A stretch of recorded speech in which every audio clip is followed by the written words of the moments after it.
계속 진행을 하도록 하겠습니다. 예, 코로나19는 남북미 삼국 관계에도 상당한 영향을 많이 미쳤습니다. 연초를 한번 생각해 보면 북한 같은 경우에는 정해진 시한을 넘었기 때문에 이제 새로운 길을 모색하겠다라는 얘기를 했었고요. 우리 정부는 미국에 전적으로 의존하던 관계를 좀 벗어나서 독자적으로 남북 관계 개선에 나서겠다라고 하는 생각을 갖고 있었습니다. 그리고 미국은 북미 관계가 과연 대선에 어떤 영향을 미칠 것인가 하는 것에 계산에 굉장히 골몰하는 그런 형태였습니다. 지금은 어떤 상태가 됐느냐. 코로나19로 해서 모두 다가 정신이 없는 상태이기 때문에 이런 관계가 모두 다 지금 엉켜버린 상태입니다. 그래서 오늘은 남북미 삼국 관계에 대해서 다시 한번 좀 짚어보는 시간을 갖도록 하겠습니다. 봉영식 연세대학교 통일연구원 전문연구위원 나오셨습니다. 예. 안녕하십니까? 안녕하십니까? 예. 자, 그 국정원에서 북한의 김정은 위원장이 김여정 등에게 국정을 위임 통치한다. 이런 거 발표를 했습니다. 그래서 이제 여러 가지 얘기들이 나오고 있는데요.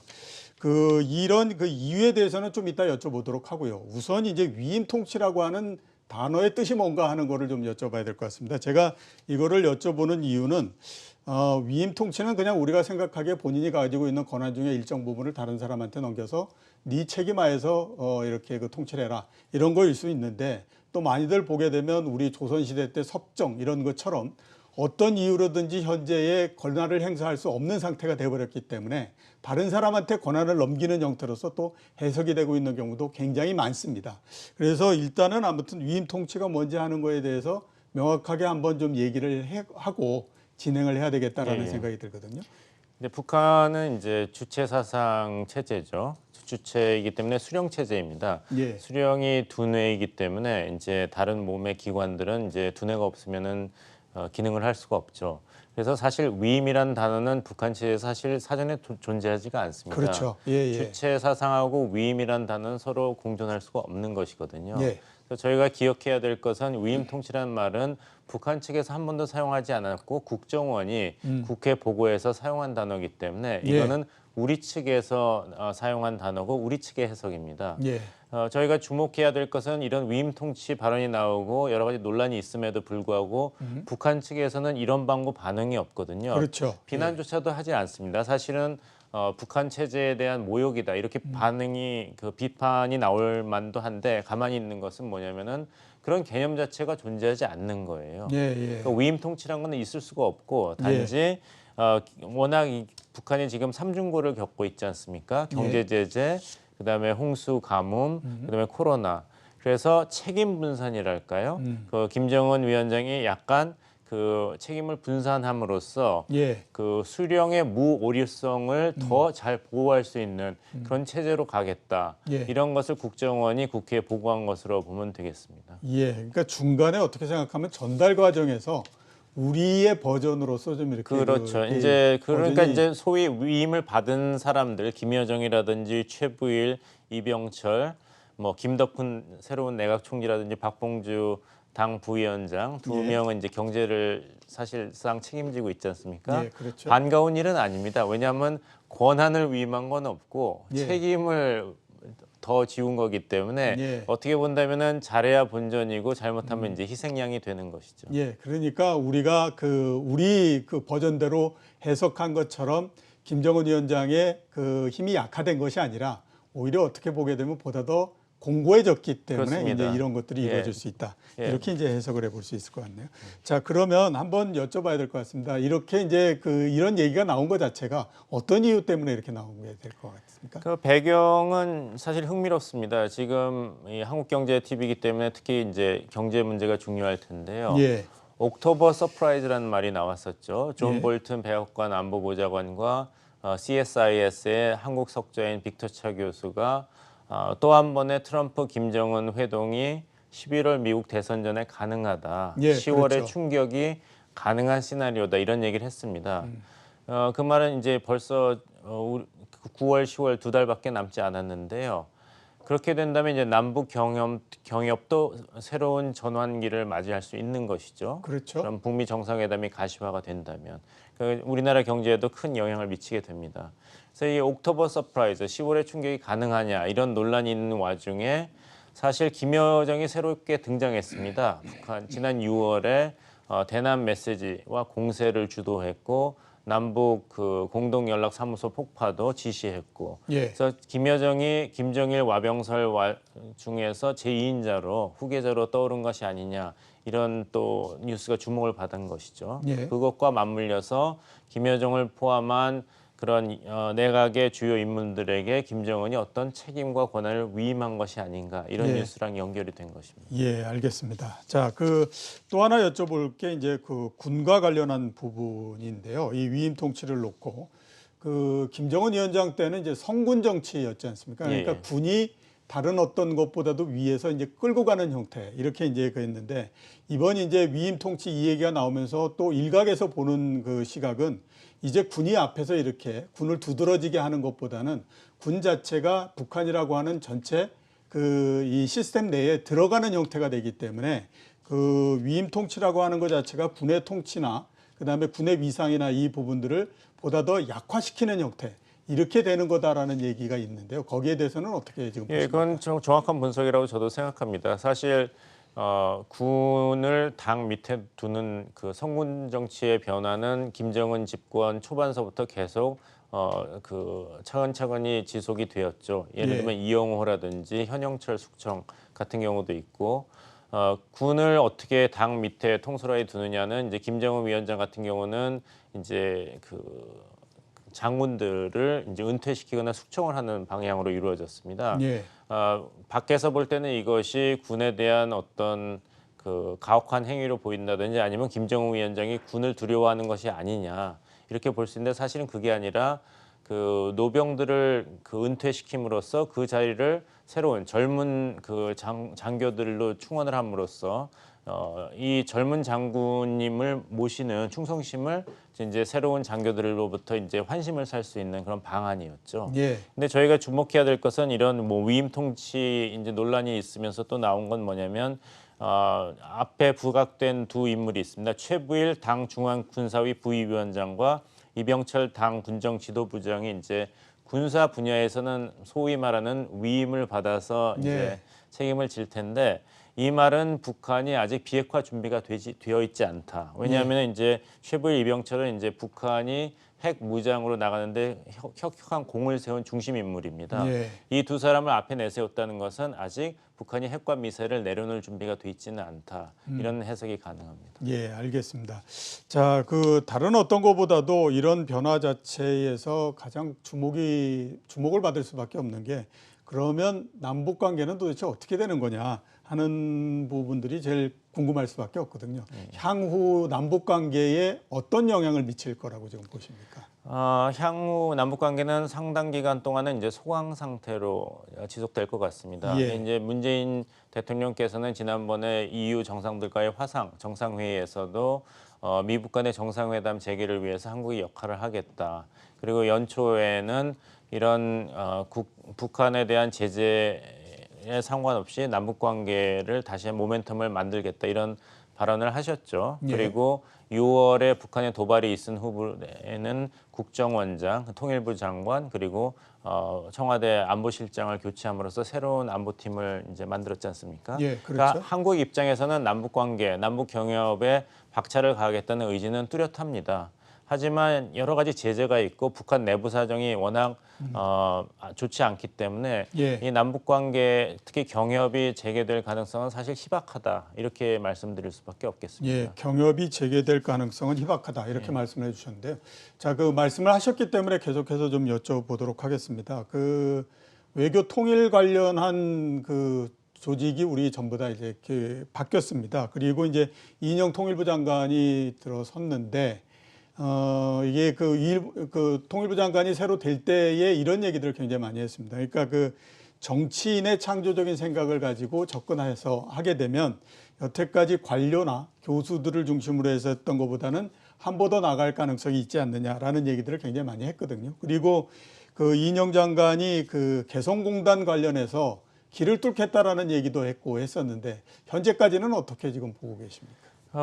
창조적인 아이디어를 이인영 장관이 이제 강조를 했죠. 예, 그렇죠. 그렇지만 이제 창조적인 아이디어가 현실 정책으로 만들어질 때까지는 여러 가지 제약 조건들을 꼼꼼히 따져봐야 됩니다. 그 제1안이 사실 그 개성 고려인삼 무역회사와 이런 물물 교환, 현물 예. 교환을 해서 대북 제재를 피하면서도 남북 경협의 작은 첫걸음을 띄겠다는 아이디어가 있었는데 예. 하필이면 이 회사가 노동당 39호실 산하의 이런 외화벌이 그 기관으로 파악이 되면서 대북 제재 대상이라는 게 밝혀졌습니다. 예. 그래서 첫 걸음서부터 사실 무산이 되었죠. 예. 통일부에서는 이것이 이제 남북 경협 아이디어를 모두 철회한 것은 아니다. 다른 협상 대상을 찾아보면 된다. 또 다른 분야에 이런 현물 교환이 가능하다고 이야기는 하는데 예. 여기서 문제시 되는 것은 또 고쳐야 될 것은 통일부가 이런 그 제재 대상을 파악하는데 국정원이라든지 외교부랑 협력을 안 했다는 것이 드러났습니다. 그렇죠. 그러니까 아무리 창조적인 아이디어라 하더라도 여러 가지 제약사항이 있는지 없는지에 대해서는 파악을 해야 되는데 통일부만 갈 수는 없는 것이거든요. 예. 남북경협 사업은. 그래서 통일부가 이런 담대한 창조적인 아이디어를 현실화하려면은 앞으로 국정원 외교부와의 이런 치밀한 그리고 그 여러 가지 방면에서의 협조가 필수적이라는 말씀을 드리겠습니다. 예, 협조가 필수적인데 아무튼 첫 걸음은 예, 무산이 되었죠. 예, 별로 그렇게 이제 그런 걸 고려하지 않았기 때문에 일단은 좀 무산이 됐다 이렇게 이제 보입니다. 자, 그 또 하나 여쭤볼 게 이제 워킹그룹 관련한 부분입니다. 얼마 전서부터 남북미 관계가 좀 꼬이면서부터 계속해서 얘기가 많이 됐었는데요. 이렇게 우선 이제 그 논란이 많이 되고 있는 워킹그룹이라고 하는 거에 대해서 좀 설명을 좀 해주시겠습니까? 그 이제 북한에 대한 제재는 사실 유엔 안보리의 대북 제재뿐만 아니라 각 예. 국가의 독자 제재도 있습니다. 특히 미국이 북한에 대해서 여러 가지 독자 제재를 대통령 행정명령으로 예. 만들었죠. 그래서 북한에서 어떤 조치를 취하거나 어떤 프로젝트를 하려고 그러면 이것이 과연 어느 제재에 어떻게 저촉이 되느냐 안 되느냐를 파악하기가 굉장히 복잡한 상황입니다. 예. 그래서 만들어진 것이 사실 한미 워킹그룹인데 원스톱 서비스라고 보시면 되겠습니다. 예. 그러니까 예를 들자면은 이제 예전에 육자 회담이 한참 진행되고 있고 북한 영변 핵시설의 불능화 이야기가 나오고 있을 때 이 모든 육자 회담의 프로세스가 중단이 된 것이 방코 델타 은행의 계좌에서 그렇죠. 예, 북한 예, 예. 자금을 동결했지 않습니까? 예. 2,400만 불.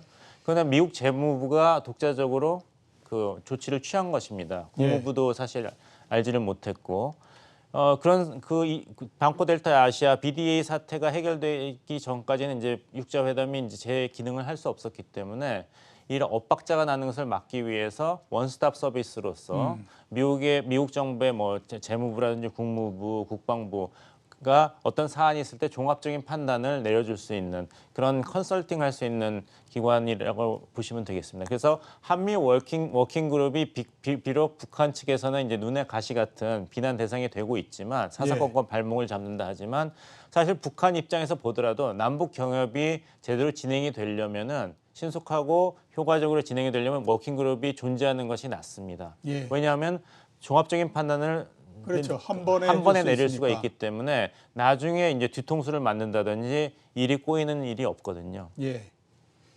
자, 그러면 그 통일부에서 조정 필요성에 대해서 계속 얘기를 했습니다. 워킹그룹에. 조정 필요성 그 이유가 뭐라고 보십니까? 이제 북한의 입장을 어느 정도는 이제 미국 측에 전달해야 될 필요성을 느낀 것이죠. 북한 예. 입장에서는 워킹그룹이 존재하는 게 원스톱 서비스를 위해서 하다 하더라도 이제까지 북한 측에 이런 달가운 어떤 결과를 내지는 않았거든요. 예. 그러니까 워킹그룹을 없애든지 아니면 워킹그룹을 우회해서라도 결과를 낼 수 있는 이런 한국 정부의 태도를 보여라. 예. 그러니까 6월에 김여정 제1부부장 담화문에서 나온 일관된 메시지가 있다면 그 사대주의를 버리고 독자적인 행동을 취해라. 왜 예, 문재인 그렇죠. 정부는 남북 경협에서 이야기만 계속하고 행동은 없느냐 이거거든요. 그렇다면 워킹그룹의 존재에 상관없이 빨리 남북 경협을 시작해라. 이런 주장을 계속 해왔기 때문에 이것을 어느 정도라도 북한 측을 달래는 입장에서 통일부가 미 측의 협조를 구한 것으로 보입니다. 예, 알겠습니다. 자, 그 북한 경제에 대해서 좀 여쭤보도록 하겠습니다. 19일이었습니다. 노동당 중앙위원회 전원회의에서 얘기를 했었는데요. 2016년도에 7차 당대에서 국가경제 5개년 계획 전략 세웠었는데 실패했다라고 얘기를 했습니다. 어떻게 보게 되면 그 북한 입장에서 봤을 때는 굉장히 이례적이다라는 생각이 듭니다. 이례적이죠. 왜냐하면 당의 무오류성을 계속해서 주장하고 있기 때문에 그 예정했고 그다음에 계획했던 것이 달성되지 않았다라고 하는 것에 대해서는 어떻게 보게 되면 이제 이 계획을 잘못 세웠고 이런 그거를 인정한 거가 되거든요. 자, 이 부분들을 어떻게 우리가 봐야만 될까요? 그렇지만 아직도 당의 무오류성에 큰 타격이 있다 이렇게 보기는 이릅니다. 예. 그 지금과 같이 굉장히 어려운 때가 90년대 말에 소위 고난의 행군 고난의 행군. 시기였습니다. 예. 그때도 이제 북한 주민들에 대한 당의 설명은 당의 정책은 올바랐지만 예. 그 부시 행정부라든지 미국의 압박, 그 마지막 남은 사회주의 공화국인 북한을 압살하려는 이제 그 호전적인 정책 때문에 예. 그리고 이상 기후 변화 때문에 우리 경제가 망가졌다 이런 이야기를 했거든요. 예. 지금도 같은 논리를 전개하는 것으로 보입니다. 그러니까 대북 제재 예. 그리고 예기치 않았던 이런 그 홍수, 그 최장 기간이었지 않습니까? 올해 그렇죠. 장마가. 그리고 이제 코로나 사태는 사실 북한뿐만 아니라 모든 나라가 처음 겪는 이런 팬데믹인 것이기 때문에 당의 방향은 옳았지만 이런 예기치 않았던 그리고 외부로부터의 도전과 그런 방해가 있었기 때문에 우리 경제 정책이 예정대로 5개년 성과를 거두지 못했다 이렇게 변명은 충분히 할 수 있습니다. 예. 그래서 이제 내년 1월로 예정돼 있는 제8차 노동당 전원회의에서는 이제 새로운 정책을 내세우면서 비록 우리가 이런 고난의 행군을 겪었지만 다시 경제를 살릴 수 있다 이러는 방향성을 제시할 것입니다. 예. 그 구체적으로 내년도 1월 달에 어떤 거 나올 건가 하는 거는 아직까지 우리가 예측하기가 상당히 어려운 상태인 거죠. 예. 네, 그렇습니다. 그렇지만 벌써 제8차 노동당 전원회의를 내년 1월에 개최하겠다 발표한 것 그리고 예. 지난 8월 14일 노동신문에 나왔죠. 김정은 위원장이 방역정과 자연재해란 두 개의 도전과 싸워야 할 난관에 직면했다고 위기 상황을 인정하면서도 외부적 지원을 허용하지 말고 국경을 더욱 철동같이 닫아매라 이렇게 예. 얘기했습니다. 이 두 가지를 합쳐서 판단해 본다면은 소위 10월의 충격, 예. 미국과의 큰 담판을 짓는 정상회담이라든지 남북 간의 어떤 의료 지원을 받아들인다든지 식량 지원을 받아들인다든지 경협을 추구한다든지 이런 어떤 행동 변화를 북한한테 기대하기는 당분간 힘들 것으로 보입니다. 예, 알겠습니다. 자, 그러면 지금 북한 경제가 어떤 상태인지 한번 좀 설명을 해 주시겠습니까? 지난 4년 동안에 그 1년을 빼놓고는 북한 경제는 마이너스 성장을 계속 기록했습니다. 그렇지 않아도 어려운 북한 경제가 더 축소된 것이죠. 북한 무역의 95%를 차지하는 중국과의 무역이 사실 제재 때문에도 그렇지만 코로나 사태가 올 초에 이제 중국에서 시작되면서는 북한이 중국과의 국경을 아예 봉쇄했습니다. 예. 그러니까 장마당도 돌지를 못하는 것이죠. 그렇죠. 돈도 예. 없고 물건도 없으니까요. 그래서 북한 경제는 아무리 김정은 위원장이 정면 돌파, 자력갱생을 지금 강조하고 있지만 장마당이 돌지 않기 때문에 지금 민심이 흉흉하고 또 이제 관료들과 그 군부가 흔들리고 있습니다. 왜냐하면 장마당이 돌아야지 거기서의 이런 그 뇌물을 받아서 자기 생활을 영위하는데 장마당이 멈춰버리면은 사실 주민들은 어떻게 살아남는다 하더라도 농민들과 예. 사실 제일 어려운 사람들이 전부 관료들과 그 군 세력들이거든요. 예. 그래서 이 두 세력의 어떤 그런 정부에 대한 충성심을 유지하는 것이 이제 김정은 위원장으로는 굉장히 큰 과제로 남아 있죠. 예, 알겠습니다. 북한 경제가 현재 뭐 그렇게 상태가 좋은 상태는 아닌 거. 절대 아니죠. 예, 그래서 참 문제다라는 생각이 듭니다. 자, 그 북미 관계로 한번 넘어가서 여쭤보도록 하겠습니다. 아까 계속 말씀하셨던 것처럼 한때 10월 달에 뭔가 그 양국의 정상이 다시 만나는 일이 있지 않겠느냐라고 하는 얘기가 있었는데 지금은 뭐 시간상으로 봤을 때도 그렇고 사실상 그거는 좀 어렵지 않을까라는 생각이 들고요. 그러면 결국 이제 그 선거가 끝나고 난 다음에 미국의 선거가 끝나고 난 다음에 어떤 관계로서 다시 정립될 것인가 하는 부분들이 이제 관심이 될 수밖에 없거든요. 자, 우선 그 전체적으로 선거가 끝난 다음에 북미 관계가 어떻게 될 거라고 지금 보십니까? 아무래도 주목해야 될 사람은 김여정 그 조직 지도부 제1부부장입니다. 예. 그 위임 통치라는 것은 사실 북한에 존재하지는 않지만 남매 통치라는 말은 저희가 이제 좀 귀담아 들어야 될 것 같습니다. 남매 왜냐하면 통치. 김정은 위원장을 한번 생각해 보시죠. 스위스에서 자기 운명이 어떻게 될지 모르는 상황이었는데 갑자기 최고 통치자가 됐거든요. 그렇죠. 그 스위스에서 그렇게 그 암살 그런 불안도 있었을 텐데 운명 공동체였던 사람이 김여정 여동생이었습니다. 예. 그러니까 둘 사이의 관계는 정말 그 같이 가는 것이죠.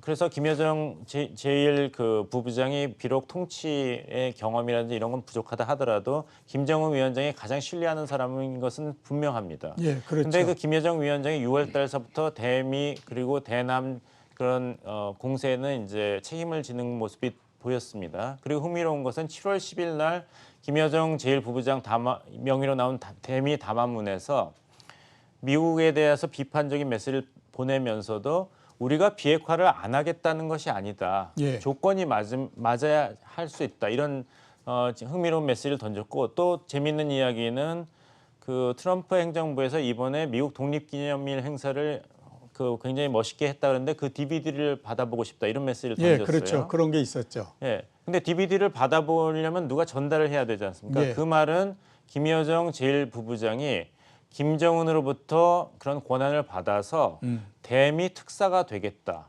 미국이 그 메시지를 받아들여라 이런 메시지입니다. 왜냐하면 10월 그 담화문이 나오기 이틀 전인 8일에 그 스티븐 비건 미 국무부장관이 서울을 방문했을 때 이런 얘기를 했어요. 그 나는 북한과의 만남을 요청하지도 않았고 동맹국들을 만나러 왔다. 나는 최선희 제1부상으로부터도 지시를 받는 사람이 아니다. 예. 김정은 위원장이 그 이런 사안에서 협상할 준비가 돼 있고 권한이 있는 카운터파트를 임명하면은 미국도 북한과 대화를 시작할 것이다. 즉 그 자리에서 비핵화에 대한 그 결정을 내릴 수 있는 권한을 부여받은 사람을 내 카운터파트로 보내라 이런 메시지였거든요. 예. 거기에 대한 화답이 10일 날 김여정 부부장이 내가 DVD를 받아보고 싶다. 그 말은 나 정도면 되겠냐 이런 이야기였습니다. 예. 그렇게 본다면 대선이 끝나고 나서는 결국에는 김여정 제1부부장이 대미 창구에서의 협상, 주요 협상자로서 나설 가능성이 높습니다. 예, 알겠습니다. 자, 그 마지막 질문을 좀 드려야 될 것 같은데요. 역시 이제 북미 관계 그리고 또 대선이 있기 때문에 대통령이 누가 되느냐에 따라서 달라지지 않겠느냐라고 하는 그 생각들이 굉장히 많습니다. 왜냐하면 아마 다른 것보다도 이 전에 몇 번에 걸친 북미 정상회담이 트럼프 대통령이라고 하는 강한 캐릭터 하에서 진행이 됐기 때문에 아마 그런 얘기가 나오는 것 같거든요. 대선 결과에 따라서는 어떻게 그 결정이 될 거라고 보십니까? 만약에 트럼프 대통령이 재선이 된다면 북한에서는 그것을 사실 반길 것입니다. 비록 2017년에는 이제 북한 완전 파괴라든지 무슨 자살 특공 이런 얘기를 하면서 북한을 비판했지만 일단 2018년 이후로부터는 이제 북한 김정은 위원장과 굉장히 그 친분을 쌓는 그런 정상 외교를 폈지 않습니까? 예, 그렇죠. 북한 입장에서는 그렇게 트럼프 대통령 한 명만 설득하면은 북한이 공공에서 빠져나올 수 있기 때문에 그런 정상 간의 친분 외교 그 채널을 계속 유지하려고 할 것입니다. 근데 만약에 민주당의 조 바이든 그 후보가 당선이 된다면은 아무래도 오바마 행정부 때의 그런 전략적 인내 정책을 필 수밖에 없기 때문에 북한으로서는 굉장히 어려운 상태가 될 것이고 그래서 미국의 관심이라든지 새로운 그 태도 변화를 그 유도하기 위해서 북한이 연초에 2021년이죠. 도발을 시도할 가능성도 높습니다. 예. 그 두 나라 그 북한과 미국 사이의 관계 얘기하는 거 이런 것들도 모두 다 들어보면 꼭 선문답을 하는 것 같다라는 생각이 많이 듭니다. 그러니까 정확하게 그냥 이렇게 직선적으로 얘기를 하면 이해하기도 쉽고 할 텐데 뭔가 이렇게 돌려서 얘기를 하기 때문에 그거가 가지고 있는 함의가 뭔가 이거를 갖다가 해석하는데 상당히 좀 힘이 들지 않느냐라는 생각이 들고요. 그런 의미에서 오늘 위원님께서 말씀해 주셔서 대단히 감사합니다. 감사합니다. 감사합니다.